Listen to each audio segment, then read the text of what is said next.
Hola, continuamos con nuestro estudio bíblico de Segunda de Reyes. Por la gracia del Señor seguimos aprendiendo más de su palabra, que nos da a conocer a nuestro Dios. En esta lección meditaremos en Segunda de Reyes capítulo 20, versículos 12 al 21. Pero también veremos pasajes paralelos del libro de Crónicas y del libro de Isaías. Que el Señor nos esté hablando, estemos atentas. En la lección anterior vimos que el Señor oyó la oración del rey Ezequías y le sanó de su enfermedad, con la que Dios había determinado que iba a morir. Y por ello le extendió 15 años de vida. Recordemos también que hemos retrocedido en el tiempo. Todo lo que hemos visto en la última lección y lo que veremos hoy sucedió antes de la venida del rey de Asiria y el Rabsaces a sitiar Jerusalén. En ese salto hacia atrás en el tiempo, nos dice la palabra del Señor que Merodach, hijo de Baladán, rey de Babilonia, envió mensajeros con cartas y presentes a Ezequías porque se enteró de que había caído enfermo. El reino de Babilonia no tenía ni un atisbo de ser una gran potencia, como lo que llegó a ser más adelante.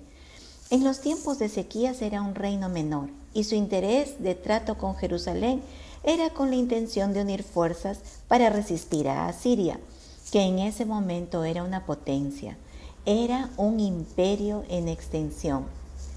¿Cómo recibió Ezequías a los visitantes de Babilonia? Dice el profeta Isaías: y se regocijó con ellos Ezequías, y les mostró la casa de su tesoro, plata y oro, especias, ungüentos preciosos, toda su casa de armas y todo lo que se hallaba en sus tesoros. No hubo cosa en su casa y en todos sus dominios que Ezequías no les mostrase. Esto está en el libro de Isaías, capítulo 39, verso 2. Ezequías se regocijó con los visitantes babilonios. No sabemos si por la adulación que traían ellos para él, por los presentes recibidos o por sentirse observado como otras naciones, como digno de pactar contra la amenaza siria. Por esta razón, mostró todo lo que tenía para comunicar que sí, estaba en una buena posición.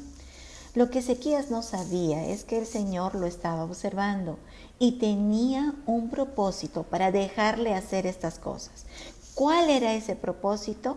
Veamos en el libro de Segunda de Crónicas, capítulo 32, verso 31. Mas en lo referente a los mensajeros de los príncipes de Babilonia que enviaron a él para saber del prodigio que había acontecido en el país, Dios lo dejó para probarle, para hacer conocer todo lo que estaba en su corazón. El Señor quería probar el corazón de Ezequías. Los visitantes vinieron a él para saber del prodigio que había acontecido. Puede referirse al retroceso de la sombra en el reloj de Acaz o la sanidad de Ezequías. Cualquiera que fuera el punto de asombro para los babilonios, Ezequías, en vez de dar la gloria al Señor, escogió mostrar sus propias glorias personales. Y ciertamente salió a relucir lo que había en su corazón. ¿Qué vio el Señor en Ezequías? Veamos en Segunda de Crónicas, capítulo 32, verso 25. Dice así la palabra del Señor: mas Ezequías no correspondió al bien que le había sido hecho, sino que se enalteció su corazón, y vino la ira contra él y contra Judá y Jerusalén. Clarísimo lo que el Señor pensaba y había evaluado a Ezequías. Ezequías cayó en el pecado de orgullo, lo que trajo como consecuencia la ira del Señor contra él y contra el pueblo de Judá y Jerusalén. Ahora podemos entender la razón por la cual Sennacherib, rey de Asiria, tuvo el poder para tomar ciudades fortificadas de Judá y la libertad de llegar hasta Jerusalén. El Señor le dio esa potestad para disciplinar a Ezequías. ¿Cuán necios podemos ser? Creer que las cosas más preciadas son fruto de nuestra obra, esfuerzo, inteligencia, sacrificio, en vez de pensar que es el Señor que provee todo. ¿Acaso no conocemos personas que se esfuerzan al máximo sin obtener nada? No es posible que olvidemos que el Señor es quien enriquece y empobrece, y todo para gloria suya, como dice en 1 Samuel, capítulo 2, verso 7. Jehová empobrece y Él enriquece, abate y enaltece. El profeta Isaías, como vocero del Señor, va donde Ezequías y le preguntó, ¿quiénes lo visitaron y de dónde vinieron? A lo que Ezequías le respondió, de lejanas tierras, de Babilonia. El profeta le hace otra pregunta, ¿qué vieron en tu casa? Ezequías respondió, vieron todo lo que había en mi casa, nada quedó en mis tesoros que no les mostrase. Isaías, el profeta, sabía quiénes y de dónde vinieron aquellos hombres. También sabía qué cosa les había mostrado Ezequías y con qué actitud, porque el Señor ya se lo había dicho, puesto que pronto le daría a Ezequías un juicio de Dios en relación a este suceso. El profeta quería que Ezequías meditara en lo que había hecho, porque al parecer había perdido el discernimiento y la sabiduría. No le pareció nada mal, no le pareció desatinado ni imprudente confiar en inconversos. Vaya, eran babilonios, paganos, rebeldes al Señor e idólatras. Esto nos enseña que el pecado nos desconecta de la prudencia y la sabiduría, nos hace torpes y lo peor de todo es que arrastramos a los más cercanos en las consecuencias de nuestro pecado. ¿Cómo podríamos abrir el corazón a un inconverso? ¿Acaso un creyente puede tener amistad con un no creyente? Podemos decir, lo que pasa es que es buena gente, yo le cuento mis problemas y me apoya.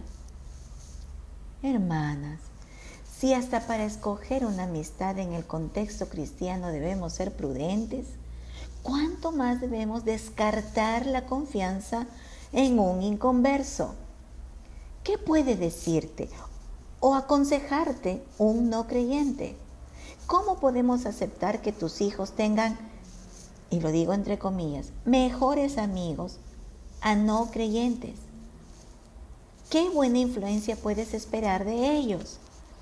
Estoy hablando, entiéndanme bien, de tener mejores amigos a inconversos, a quienes se abre el corazón y se muestra toda la vida, sea por exceso de confianza, por orgullo o por ingenuidad.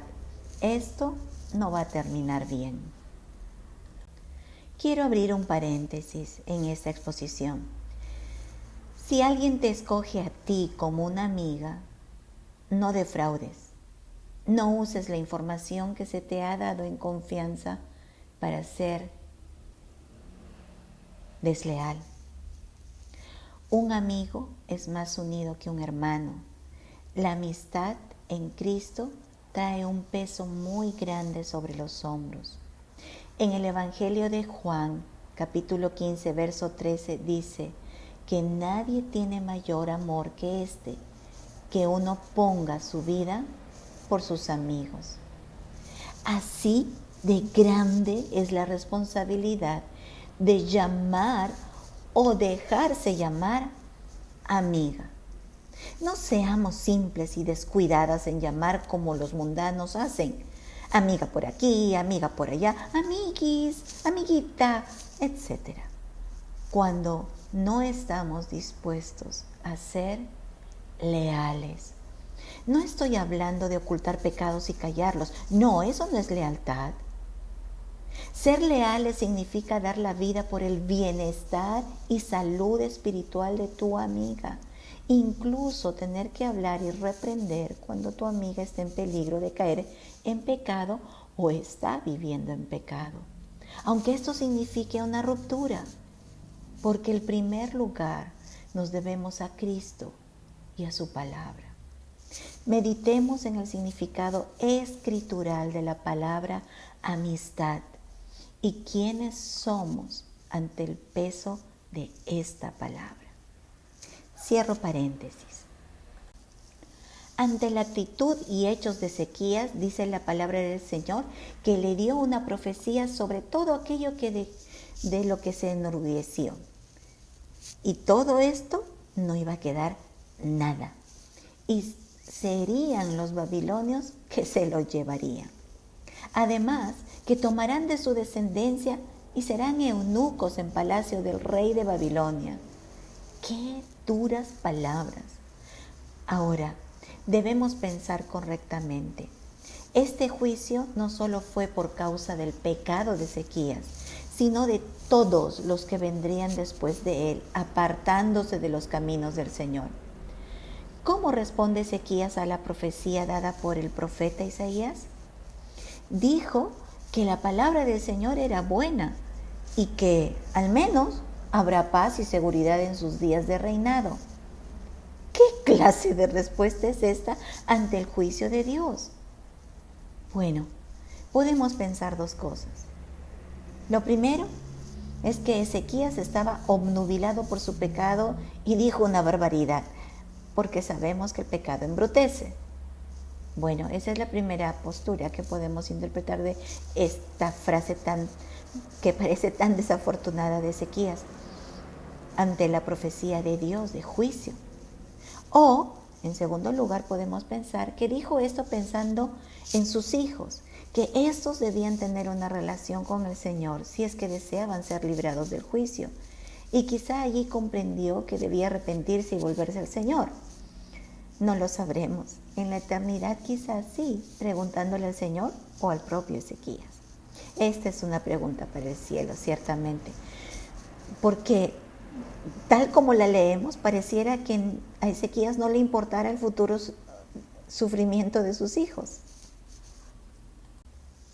Por el libro de Segunda de Crónicas, capítulo 32, verso 25, sabemos que se humilló delante del Señor y se arrepintió de su pecado.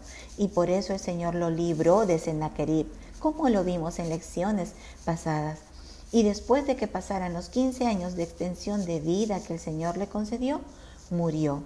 Y todo el pueblo lo honró en su muerte y lo sepultaron en el sepulcro real más prominente. Finalmente, fue un rey que anduvo en los caminos del Señor, que nos dejó tremendas lecciones de vida, con sus aciertos y también con sus desatinos, pero le veremos en la gloria.